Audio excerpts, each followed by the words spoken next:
Bienvenue sur les berges de la rivière Lot. Nous sommes ici sur la partie navigable de la rivière, la partie amont de sa partie navigable, c'est-à-dire entre Decazeville dans l'Aveyron et Cahors dans le département du Lot. Donc à ce niveau, la rivière, comme nous pouvons le voir, fait une largeur d'environ 80 à 100 mètres pour une profondeur moyenne d'environ 4 à 5 mètres. Ce qui fait d'elle une grande rivière, ce qu'on appelle dans le jargon technique un grand milieu. Donc nous sommes ici en deuxième catégorie piscicole avec des espèces telles que le brochet, la carpe, le sandre qui peuvent s'y développer. Donc ces grands milieux, donc ça peut être des grandes rivières, ça peut être aussi des plans d'eau, des étangs, suscitent énormément d'intérêt de la part des gestionnaires et notamment des gestionnaires de la pêche, des fédérations de pêche, des APPMA. Parce qu'elles sont le support d'activités pêche intense, la pêche des carnassiers, la pêche de la carpe, la pêche au cou. Par contre, d'un point de vue strictement technique, les dimensions et les caractéristiques de ces grands milieux rendent leur étude complexe, difficile, parce qu'en effet, il est facile d'étudier des milieux peu profonds lorsqu'on voit le fond et déterminer la nature des granulats qui constituent le substrat, déterminer l'emplacement des fosses, des embâcles, des zones de reproduction de poissons. Sur ce type de milieu, ce genre d'étude devient tout de suite beaucoup plus complexe puisqu'on n'a pas le facteur visuel qui rentre en compte. Et donc ça pose énormément de problèmes aux gestionnaires puisque ça conduit souvent à faire des gestions un petit peu, j'allais pas dire au hasard, mais en tout cas avec des données qui sont insuffisantes pour faire de la gestion intelligente, que ce soit en termes d'aménagement, aménagement de zones de frayère, aménagement de zones de pêche, ou que ce soit en termes de gestion, et notamment de gestion piscicole, de plan d'empoisonnement, puisqu'on a des difficultés pour estimer la capacité réelle d'accueil de ces grands milieux. Face à ce constat, l'association Haliotilote, que je représente aujourd'hui, a essayé de dresser dès l'année 2012 des partenariats avec la société MC Technologies qui distribue notamment la marque Lawrence en France, pour essayer d'utiliser les nouvelles technologies d'imagerie subaquatique qui sont normalement plutôt dédiées à la pêche de loisirs ou alors à de la pêche professionnelle en mer notamment. Donc de dédier ces nouvelles technologies à l'étude de ces grands milieux, puisqu'aujourd'hui on a la possibilité de bénéficier d'images subaquatiques qui nous permettent d'aller un peu plus loin dans le diagnostic des rivières. Donc on a essayé de dresser une petite méthodologie qui nous permettait d'aller un peu plus loin sur l'étude de ces grands milieux qui nous intéressaient particulièrement. Alors, au départ, cette démarche, elle avait deux buts principaux. Le premier, c'était de pouvoir réaliser assez facilement des bathymétries, c'est-à-dire des cartes avec les courbes de niveau des profondeurs, et notamment en plan d'eau ou sur des tronçons de rivière. Et ces bathymétries, les faire en interne, au sein même des fédérations de pêche, des APPMA ou des structures gestionnaires, des syndicats, etc. Qu'elles soient facilement réalisables, qu'elles soient exploitables et utilisables notamment sur informatique, et qu'elles soient surtout réalisables en interne sans faire appel, comme c'est le cas jusqu'à maintenant bien souvent, à des géomètres experts ou des bureaux d'études qui font du travail tout à fait correct, mais qui sont souvent onéreux et avec des délais d'attente qui sont longs. Donc ça, c'était le premier objectif. Et le deuxième, comme je l'ai un peu suggéré avant, ça a été de pouvoir réaliser un inventaire très précis des différents éléments qui constituent les habitats piscicoles sur ces grands milieux, quelle que soit leur profondeur, quelle que soit leur largeur, quelles que soient leurs caractéristiques physiques, en faisant un inventaire très précis donc, de chacun de ces éléments qui constituent l'habitat. Un inventaire qui est géolocalisé aussi, c'est-à-dire avec des coordonnées GPS qui situent chacun de ces éléments. Tout ça pour donner au gestionnaire une somme d'informations qui va l'aiguiller et va permettre d'aiguiller les solutions de gestion et les actions d'aménagement qu'il pourra mettre en œuvre sur ces milieux pour coller au plus près à la réalité et aux potentialités réelles de l'écosystème.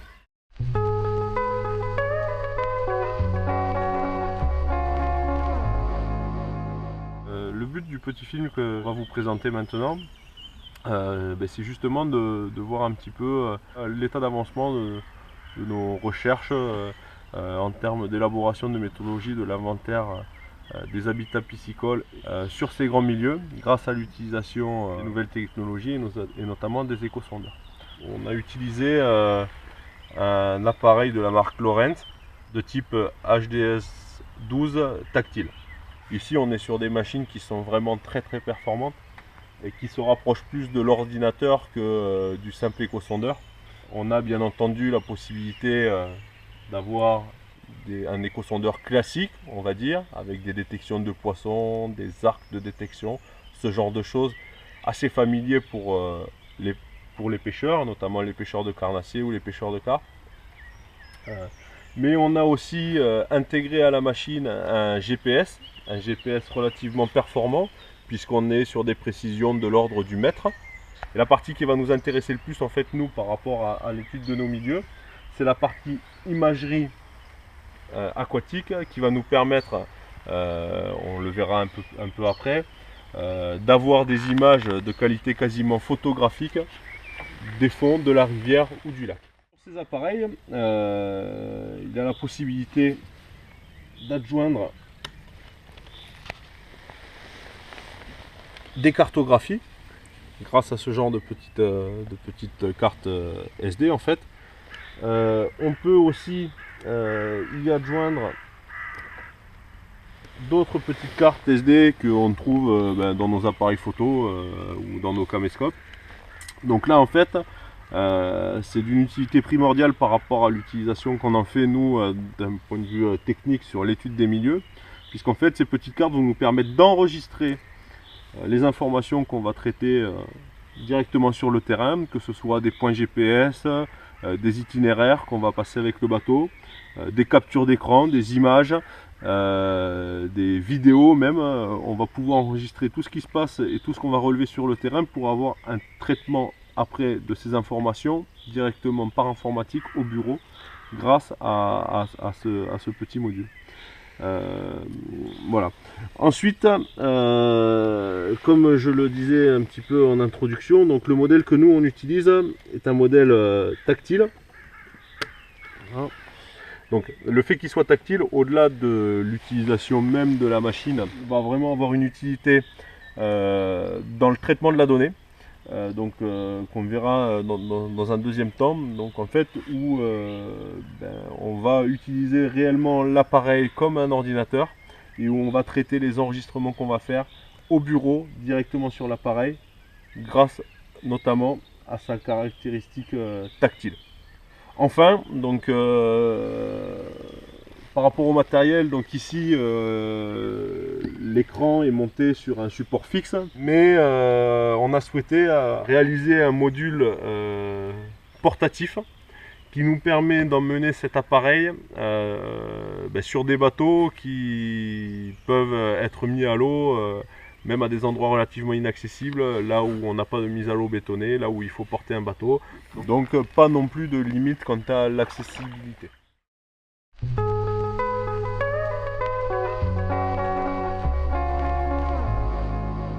Pour l'étude des habitats, on ne va pas utiliser la technologie qu'on utilise les pêcheurs avec des écosondeurs classiques. Grâce aux technologies d'imagerie subaquatique et notamment à la technologie structure scan, là on n'est plus sur des ondes avec un cône sous le bateau, on est plus sur quelque chose qui se rapproche d'un faisceau lumineux qui va mettre en lumière les structures qu'il y a sur le fond ou dans la colonne d'eau de part et d'autre du bateau. Donc cette mise en lumière, elle va nous permettre d'obtenir des images de qualité quasiment photographique avec différents avantages. La première, c'est des avantages par rapport à la facilité d'interprétation des images qu'on va avoir, puisque là, avec ce rendu-là, un arbre ressemble vraisemblablement à un arbre. L'autre gros avantage, c'est que, étant donné qu'on peut inventorier les choses et qu'on voit les choses de part et d'autre du bateau, avec un seul passage de bateau, on va pouvoir étudier une très grande surface, puisque la technologie nous permet, dans certaines conditions, de pouvoir voir ce qui se passe à plus de 100 mètres de chaque côté du bateau. Donc avec un passage, on va pouvoir voir 200 mètres, 200 mètres de largeur. Bon, alors la technologie structure scan, elle présente quand même certaines limites. Faut pas non plus, voilà, il faut en être conscient. Donc elle nécessite quand même si on est sur de la qualité photographique, une certaine habitude quant à l'interprétation des images, puisqu'en fait on est sur un plan à plat où on voit de chaque côté, donc il faut avoir une petite formation et une certaine habitude par rapport à l'interprétation de tout ça. Et puis on ne voit pas tout non plus sur ces images, puisque comme je le disais, le principe c'est de la mise en lumière des structures. Mais qui dit éclairage dit aussi ombre, et donc dans ces zones d'ombre, il ne va pas être possible de voir tout. Et par exemple, voilà, c'est une technologie qui n'est pas très performante comparée à la détection primaire pour voir les poissons. Bon, là ça tombe bien, c'était pas forcément l'objet de ce qu'on lui demandait. Mais voilà, il faut aussi être conscient des limites de la technologie pour pouvoir adapter la méthode pour avoir des interprétations qui soient correctes.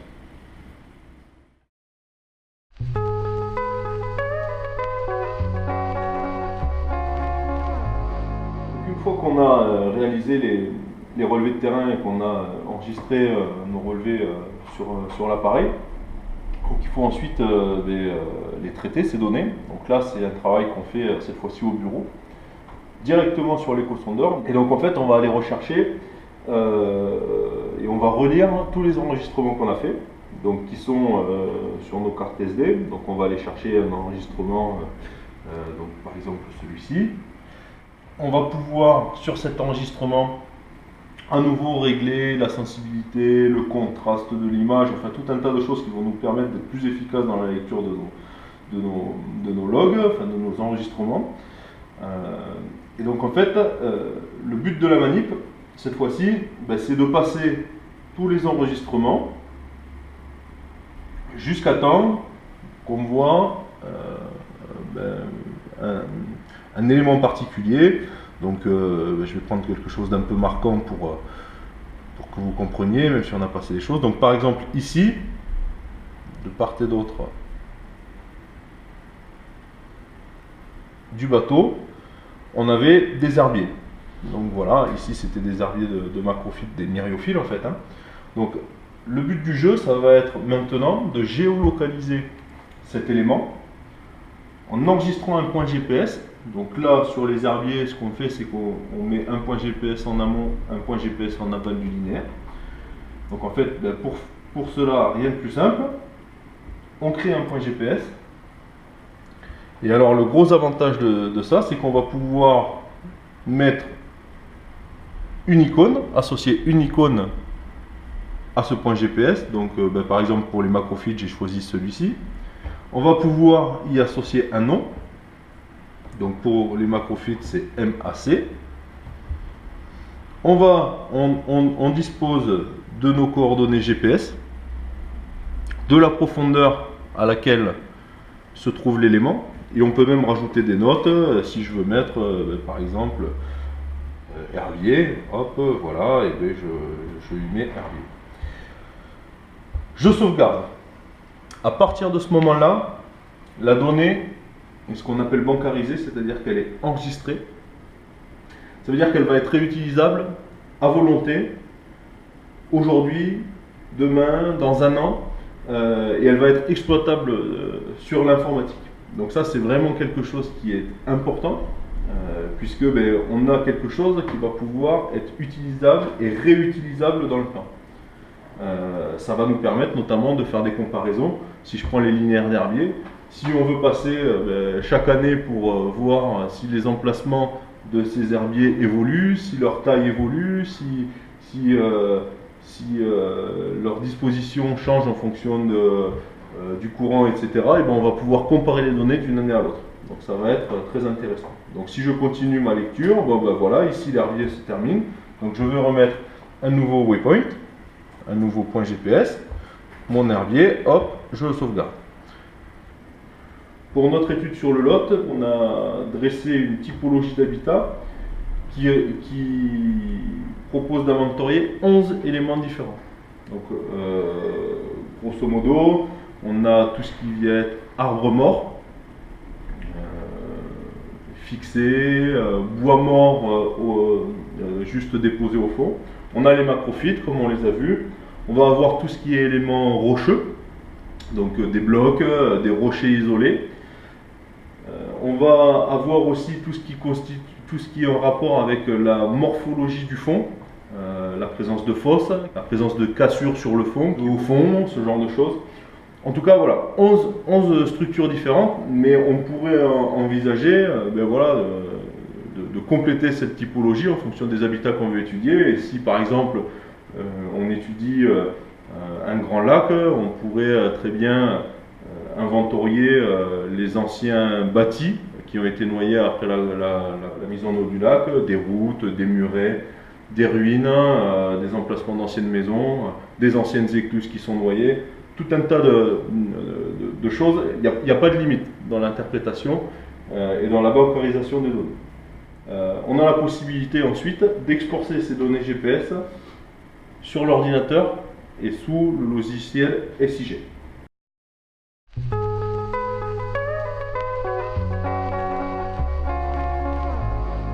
On a réalisé le traitement des données directement sur l'échosondeur. Il va falloir passer ça sous ordinateur pour s'en servir de cette donnée. Donc par le biais d'une manipulation, on a enregistré l'ensemble des données sur notre petite carte SD qui était intégrée à notre échosondeur. Et par le biais de petits programmes informatiques, on a réussi à transférer l'ensemble de ces données sur un logiciel qu'on appelle un logiciel de SIG, donc c'est un logiciel de cartographie. SIG, ça signifie Système d'information géographique. Là, il y a deux buts différents. Le premier but, comme on le voit ici, c'est de créer des cartes avec les différentes informations qu'on a inventoriées et qu'on repère sur ces fonds cartes. Le deuxième but, c'est de travailler sur ces données, de traiter ces données en faisant ce qu'on appelle des analyses thématiques, c'est-à-dire, si je reprends l'exemple de mes herbiers tout à l'heure, pouvoir comparer d'une année sur l'autre l'évolution de ces herbiers de macrophytes, pouvoir comparer leur surface en fonction de la surface d'un bief. Voilà. En gros, faire des calculs qui vont nous permettre d'extraire de la donnée qui va nous donner de l'information, encore une fois, pour mieux gérer la rivière. Donc, si je prends mon premier but, qui est le but cartographique, en fait, en intégrant mes points GPS, j'ai constitué un référencement de différents points. Donc là, c'est les petits points de couleur qu'on a ici. Donc, vert pour les macrophytes, marron pour les arbres. Ça, c'est une structure immergée. Enfin, voilà. Et à chaque type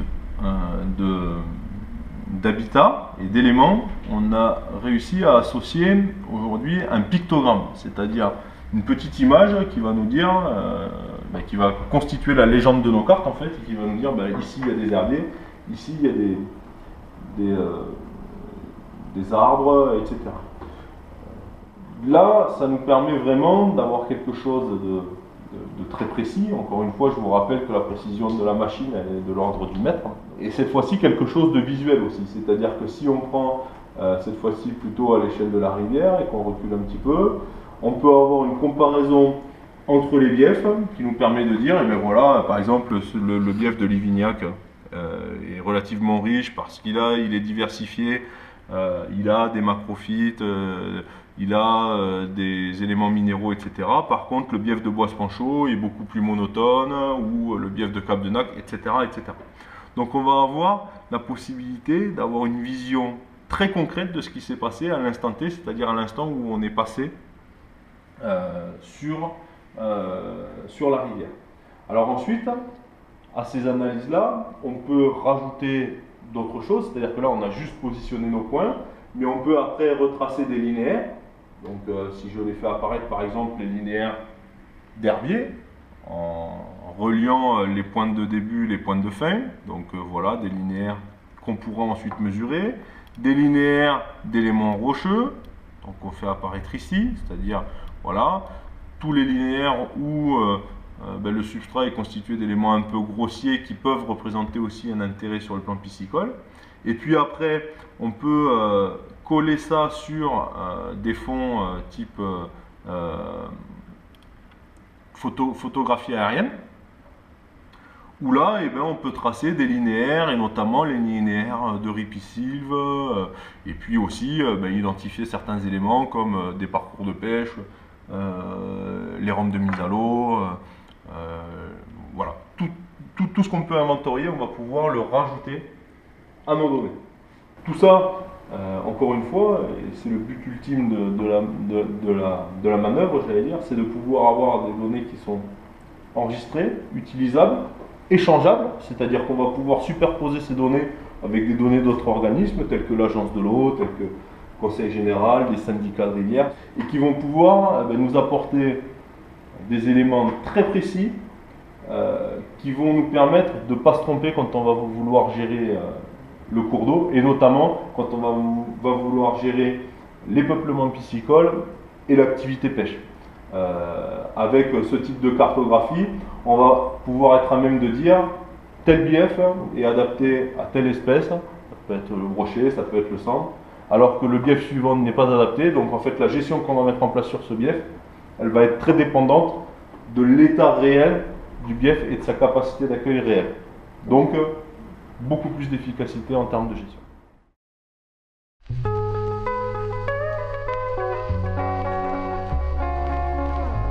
L'étude des habitats, même si elle est intéressante et qu'elle nous donne des informations dont on ne disposait pas avant, elle n'est pas toujours suffisante, et bien souvent on essaie de coupler cette étude et cet inventaire des habitats piscicoles avec l'étude d'autres caractéristiques du milieu, comme par exemple la physico-chimie de l'eau, comme les peuplements planctoniques, comme la qualité du sédiment, ou encore comme des inventaires piscicoles tout simplement, avec des pêches et des pêches au filet notamment. Ces compléments d'investigation, ils sont importants parce que ils vont nous permettre de croiser des résultats, et ils vont nous permettre aussi d'affiner nos conclusions, les conclusions de l'étude, et donc de faire de meilleures gestions et des gestions qui soient plus adaptées. Donc Haliotilote, depuis quelques années, a pour habitude maintenant de travailler en partenariat avec un bureau d'études qui est réellement spécialisé dans l'étude des milieux lents, dans l'étude de ces grands milieux. Donc c'est le bureau d'études IDEO à Castelnau-Montratier dans le Lot, avec lequel on a une action qui est intéressante parce que on peut, grâce à son expertise technique et scientifique, confirmer ou infirmer certaines constatations que nous on a réalisées sur le terrain en faisant l'étude des habitats.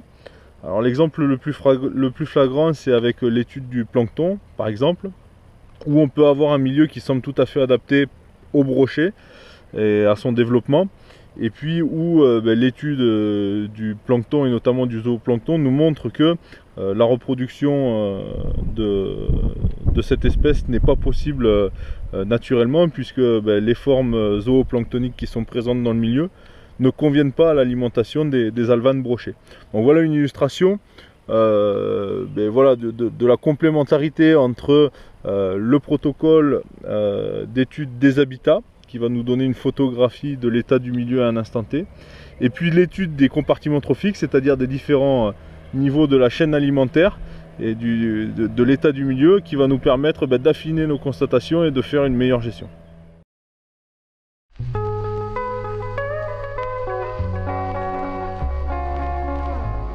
fois qu'on a réalisé tout notre travail d'analyse thématique, de compilation de données, qu'on a fait des jolies cartes, qu'on a croisé les résultats obtenus, etc. J'allais dire que ça fait déjà une somme de travail très importante, mais c'est que le commencement du travail. Aujourd'hui, les gestionnaires de la pêche se placent dans un contexte où il y a une nécessité d'acquérir des données sur les milieux, d'acquérir de la connaissance, mais il y a aussi une nécessité d'agir pour les gestionnaires, et d'agir bien. Et c'est tout le lieu de ces études qu'on veut appliquer, c'est-à-dire des études qui servent à quelque chose et qui donnent des résultats qui vont aboutir sur des aménagements, de la gestion, quelque chose de cohérent.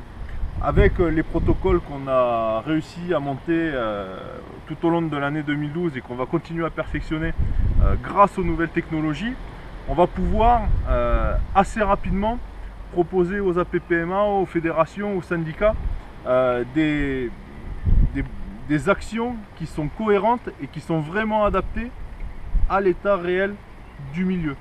Alors ça peut être des actions de l'ordre de la gestion piscicole. Aujourd'hui, les plans d'empoisonnement qu'on va faire, on les fera plus au hasard, ou on les fera plus juste par rapport aux demandes des pêcheurs, qu'il faut bien entendu prendre en compte, mais on le fera aussi et on mettra maintenant dans le, j'allais dire, dans tout le mélange qui va faire qu'on va prendre la bonne décision de gestion. On va mettre aussi les données scientifiques et les capacités réelles d'accueil du terrain. Ce qui veut dire qu'aujourd'hui, quand un milieu n'est pas capable d'accueillir des alevins brochés et que l'étude nous montre que les brochets, il faut les mettre maillés parce que ça a un intérêt halieutique, et les techniciens des fédérations ou les techniciens du bassin versant ou du syndicat vont être à même de dire aux gestionnaires, voilà, vous par rapport à votre situation, il vous faut plutôt mettre des poissons maillés. Ici, ne mettez pas du cendre puisque le milieu est déjà saturé de cette espèce et que la reproduction naturelle est suffisante. Ici, on peut tenter une introduction d'une espèce sportive telle que le black bass. Voilà tout un tas d'exemples et d'applications très concrètes du travail qu'on a réalisé sur le terrain. Une autre application, ça peut être aussi des applications d'aménagement. Si on prend l'exemple d'une rampe de mise à l'eau, à quoi bon aménager une rampe de mise à l'eau sur un bief où la pêche en bateau ne semble pas très adaptée? Bon ben voilà, encore une application très concrète. On va pouvoir cibler les actions pour qu'elles soient plus efficaces, pour qu'elles répondent mieux aux attentes des pêcheurs et pour qu'on puisse développer des produits pêche de qualité. C'est tout l'enjeu aujourd'hui des études que l'on mène avec Haliotilote, que l'on essaye de développer avec ces nouvelles technologies, avec les partenariats qu'on dresse avec la société Laurence, avec les fédérations de pêche, avec tous les acteurs qui nous suivent dans notre démarche. Et j'espère que cette démarche, elle va pouvoir se décliner sur d'autres grands milieux pour pouvoir faire avancer la pêche associative dans le bon sens et dans le sens d'une gestion cohérente, raisonnée et aussi raisonnable.